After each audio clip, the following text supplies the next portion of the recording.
প্ৰথম কথা বিনন্দ শইকীয়াটো 2021 চনৰ পৰা বিজেপিত নাই ক'ব গ'লে, কাৰণ মই আজি ইমান দিন 5 বছৰ মুখ্যমন্ত্ৰী হ'লো, তেওঁৰ লগত মোৰ দেখা সাক্ষাৎ হোৱাই নাই। আৰু মনসিং ৰংপিও 2021 চনৰ পৰা পাৰ্টিত নাই, সত্যব্ৰত কলিতাটো বিজেপিত নাই।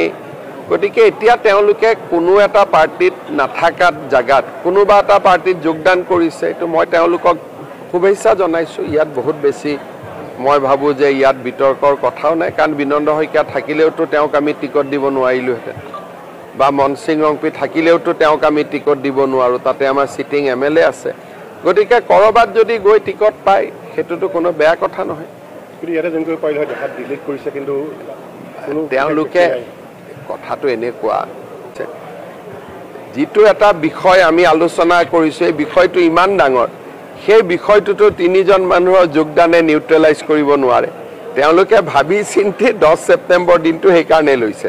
মই কথাটো জানো, মোক আজি এমাহৰ পৰাই কোনোবাই কৈ আছে, তেওঁলোকে প্ৰথম যেতিয়া মীৰা বৰঠাকুৰৰ ঘৰত বহি এইবিলাক আলোচনা কৰিছিল তেতিয়াৰ পৰাই মই জানো।